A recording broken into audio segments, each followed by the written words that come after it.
Hi hello welcome to competitive cracker. Competitive ക്രാക്കറിന്റെ പുതിയൊരു വീഡിയോയിലേക്ക് സ്വാഗതം. ഞാൻ പ്രശാന്ത്. ഇപ്പൊ നമുക്കറിയാം നമ്മളെ നെറ്റ് പരീക്ഷ അല്ലെ, നെറ്റ് പരീക്ഷ വരാൻ പോവുകയാണ്. അതുകൊണ്ട് തന്നെ നെറ്റ് പരീക്ഷയ്ക്ക് വേണ്ടി പ്രിപ്പറേഷൻ പ്രോപ്പറായിട്ട് നമ്മൾ അതിന്റെ ലാസ്റ്റ് നമ്മൾ സബ്മിറ്റ് ചെയ്യേണ്ടത്, അതായത് അപേക്ഷകൾ സബ്മിറ്റ് ചെയ്യേണ്ട തീയതികളൊക്കെ കഴിഞ്ഞ് നിങ്ങൾ അറിഞ്ഞു കാണും. ഇനി ഉള്ള ദിവസങ്ങളിലെ പരീക്ഷയ്ക്ക് വേണ്ടിയുള്ള പ്രിപ്പറേഷൻ ആണ്. അപ്പൊ ഇനിയുള്ള ദിവസങ്ങളിലെ പരീക്ഷയ്ക്ക് വേണ്ടി പ്രിപ്പറേഷൻ എങ്ങനെയായിരിക്കണം, എന്തൊക്കെയാണ് അതിൽ വേണ്ടത്? പ്രധാനമായിട്ടും നമുക്ക് നെറ്റ് പരീക്ഷയായിട്ട് ബന്ധപ്പെട്ട് നമ്മൾ പറയുമ്പോൾ കട്ട് ഓഫ് എന്ന് പറയാൻ വളരെ ഇമ്പോർട്ടൻ്റ് ആയ ഒരു കാര്യമാണ് അല്ലെ. കട്ട് ഓഫ് എന്ന് പറയാൻ വളരെ ഇമ്പോർട്ടൻ്റ് ആയ കാര്യമാണ്. അപ്പൊ ഈ കട്ട് ഓഫ് എങ്ങനെയാണ് നമുക്ക് മറികടക്കാൻ വേണ്ടി പറ്റുക? അപ്പോൾ ഓരോ സമയത്തും ഓരോ എക്സാമിന്റെയും കഴിഞ്ഞ കുറച്ച് നെറ്റ് പരീക്ഷകൾ വരും, അവിടെ കട്ട് ഓഫ് എങ്ങനെയായിരിക്കാം, എന്തൊക്കെയാണ് അവിടെ വ്യത്യാസം ഉണ്ടാവുക, ഈ കാര്യങ്ങളൊക്കെയാണ് നമ്മൾ പ്രധാനമായും ഡിസ്കസ് ചെയ്യുന്നത്. അപ്പൊ നമുക്ക് നോക്കാം എന്തൊക്കെയാണ് നമുക്ക് കഴിഞ്ഞ വർഷങ്ങളിലെ കട്ട് ഓഫും മറ്റു കാര്യങ്ങൾ എങ്ങനെയായിരുന്നു എന്നുള്ളത് നമുക്ക് നോക്കാം. ഓക്കെ, നമ്മൾ ഇന്ന് പറയാൻ പോകുന്നത് നമ്മളെ നെറ്റ് കൊമേഴ്സുമായിട്ട് ബന്ധപ്പെട്ടതാണ്.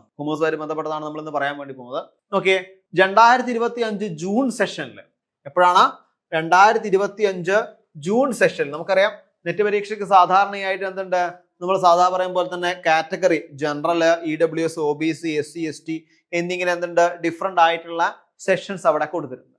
അപ്പോ 2025 ജൂൺ മാസം സെഷനിൽ അവിടെ ജനറൽ കാറ്റഗറിക്ക് JRF നേടാൻ വേണ്ടി 224, പിന്നീടോ EWS 218, OBC 212, SC 202, 188.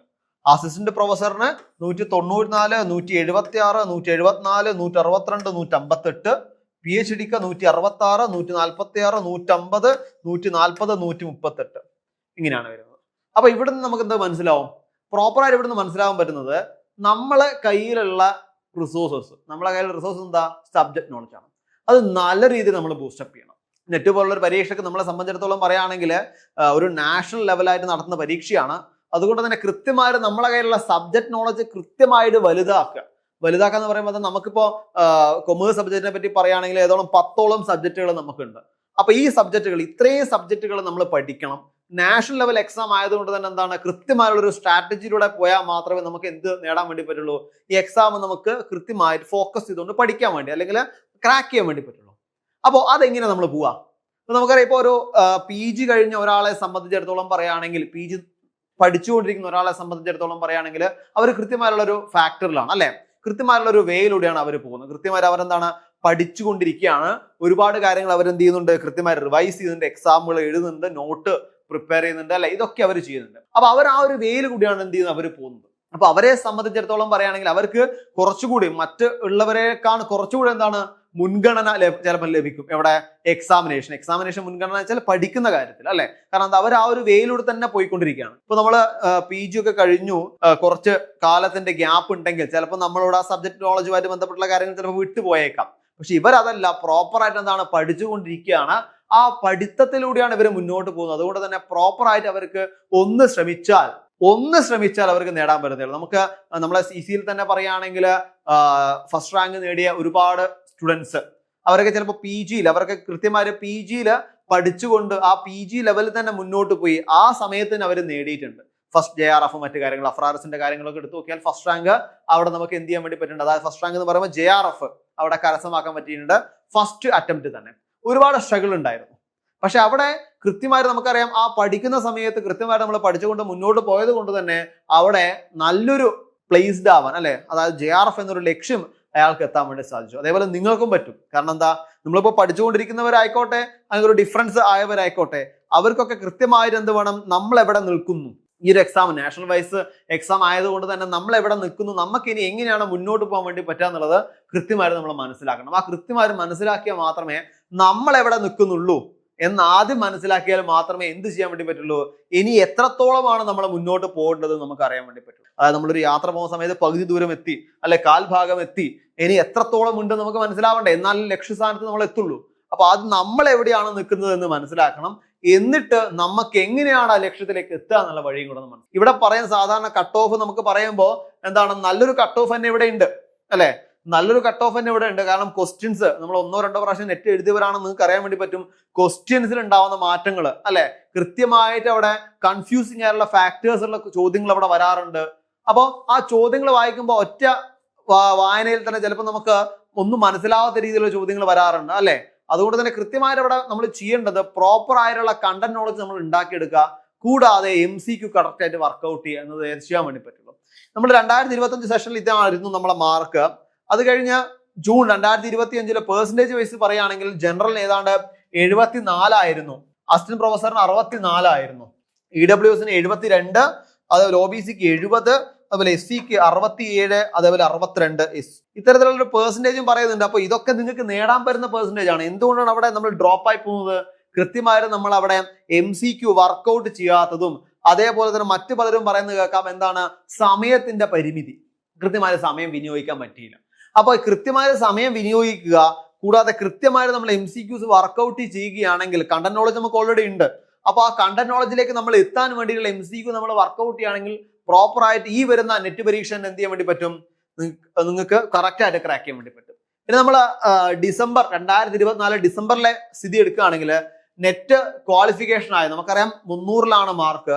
Net qualification ആയത് ഏതാണ്? മാർക്ക് 190, 200 ആണ്.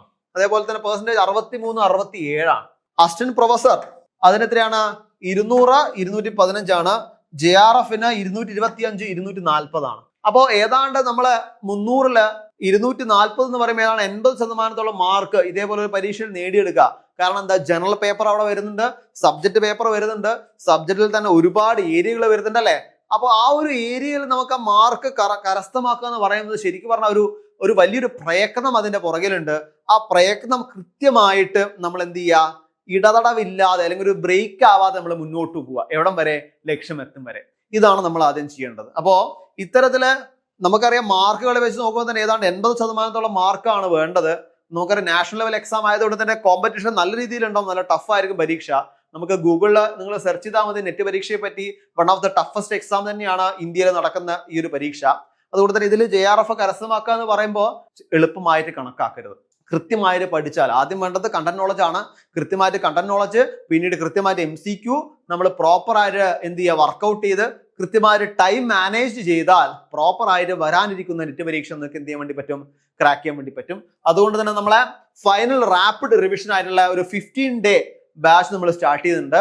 കൃത്യമായിട്ട് പറഞ്ഞാൽ എല്ലാ ദിവസവും 3 മണിക്കൂർ വീതമുള്ള ലൈവ് സെഷനുകൾ, കൃത്യമായി പറഞ്ഞ 45 മണിക്കൂറുള്ള ലൈവ് സെഷനുകൾ, 20+ മോഡൽ എക്സാമുകൾ, 5000+ മോഡൽ ക്വസ്റ്റ്യൻസ് ഒക്കെ ചേർന്നിട്ടുള്ള 2026 ജൂൺ മാസത്തിലെ UGC നെറ്റ് ക്രാക്ക് ചെയ്യാനുള്ള ഒരു 15-day final rapid revision batch നമ്മൾ സ്റ്റാർട്ട് ചെയ്യുന്നുണ്ട്. അപ്പൊ ഇത്രയും ഫീച്ചേഴ്സ് ആണ്. കാരണം ഈ ഒരു 15 ദിവസം കൊണ്ട് കൃത്യമായ ഒരു 3 മണിക്കൂറോളം നമ്മൾ പ്രോപ്പർ ആയ ലൈവ് നമ്മൾ അറ്റൻഡ് ചെയ്യുകയാണെങ്കിൽ ഏതാണ്ട് 45 മണിക്കൂറോളം ലൈവ് നമുക്ക് കിട്ടും. അതിലൂടെ ഒരുപാട് PYQs എങ്ങനെയാണ് ആൻസർ ചെയ്യേണ്ടത്, ചിലപ്പോൾ നിങ്ങൾ ആൻസർ ചെയ്ത ചോദ്യങ്ങൾ തന്നെയായിരിക്കാം, പക്ഷേ ആൻസർ ചെയ്യുന്ന ചോദ്യങ്ങൾ വീണ്ടും വീണ്ടും ആൻസർ ചെയ്യുമ്പോൾ സ്വാഭാവികമായിട്ടും എന്താണ്, അതിന്റെ സ്പീഡ് കൂടും അല്ലെ? അതിന്റെ സ്പീഡ് കൂടും. അതേപോലെ തന്നെ പ്രോപ്പർ ആയിട്ട് നമ്മൾ എങ്ങനെയാണ് ഓരോന്നിനും, ചിലപ്പോൾ നമ്മൾ പഠിക്കാത്ത ഏരിയ എന്ന് വന്നിട്ടുണ്ടാവും, ചിലപ്പോൾ അത്ര ഡീപ്പായിട്ട് നോക്കിയിട്ടില്ല അവിടുന്ന് ചോദ്യങ്ങൾ വന്നിട്ടുണ്ടാവും. ഇങ്ങനെ കൃത്യമായിട്ട് നിങ്ങൾ എങ്ങനെയാണ് ഈ ഒരു MCQ വർക്ക്ഔട്ട് ചെയ്യേണ്ടതെന്ന് കൃത്യമായിട്ട് അവിടെ മനസ്സിലാക്കാൻ വേണ്ടി പറ്റും.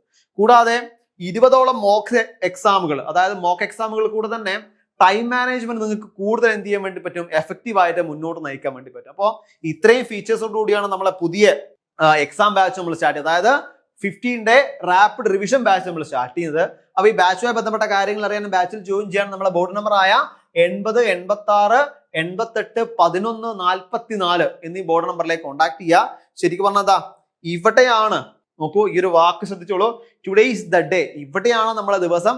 ഇനി അതിന് ദിവസം ഇല്ല, കാരണം അഡ്മിഷൻ നമ്മൾ ക്ലോസ് ചെയ്യാണ്, അവസാന ദിവസത്തിലേക്കാണ് നമ്മൾ കടക്കുന്നത്. അതുകൊണ്ട് തന്നെ നമ്മൾ ഈ ഒരു വീഡിയോ കാണുന്ന എല്ലാവരും നിങ്ങളെ ഫ്രണ്ട്സിലേക്കൊക്കെ എന്ത് ചെയ്യുക, ഈ ഒരു വീഡിയോ ഷെയർ ചെയ്ത് എത്തിക്കുക. കാരണം എന്താ, വളരെ ഇമ്പോർട്ടന്റ് ആണ്. കാരണം പരീക്ഷയ്ക്ക് ദിവസമില്ല. ആ പ്രിപ്പയർ ചെയ്യുന്ന അവർക്ക് നിങ്ങൾ കൊടുക്കുന്ന ഒരു ഗിഫ്റ്റ് ആയിരിക്കാം നമ്മളെ പുതിയ ബാച്ച്. അതുകൊണ്ട് തന്നെ കൃത്യമായിട്ട് എന്ത് ചെയ്യാം, ഈ ഒരു ഇൻഫർമേഷൻ നിങ്ങളിലേക്ക്, അതായത് നിങ്ങളുടെ നെറ്റ് പരീക്ഷ എഴുതുന്ന സുഹൃത്തുക്കളിലേക്കും കൂടി എത്തിക്കുക. നമ്മൾ ലാസ്റ്റ് ഘട്ടമാണ്, ലിമിറ്റഡ് സീറ്റാണ് നമുക്കുള്ളത്.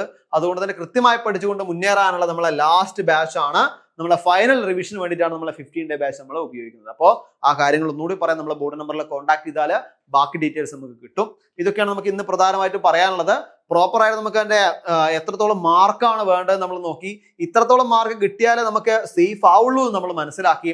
അതുകൊണ്ട് തന്നെ ആ മാർക്കിലേക്ക് എത്താനുള്ള ഒരു പരിശീലനം നിങ്ങൾ പ്രോപ്പറായിട്ട് നടത്തുക. കൃത്യമായിട്ട് പരിശീലനം നടത്തിയാൽ വിജയം നിങ്ങളെ കൂടിയാണ്. എല്ലാവർക്കും എല്ലാവിധ ആശംസകളും നേരുന്നു. പുതിയൊരു വീഡിയോയുമായിട്ട് വീണ്ടും കാണാം. Thank you so much.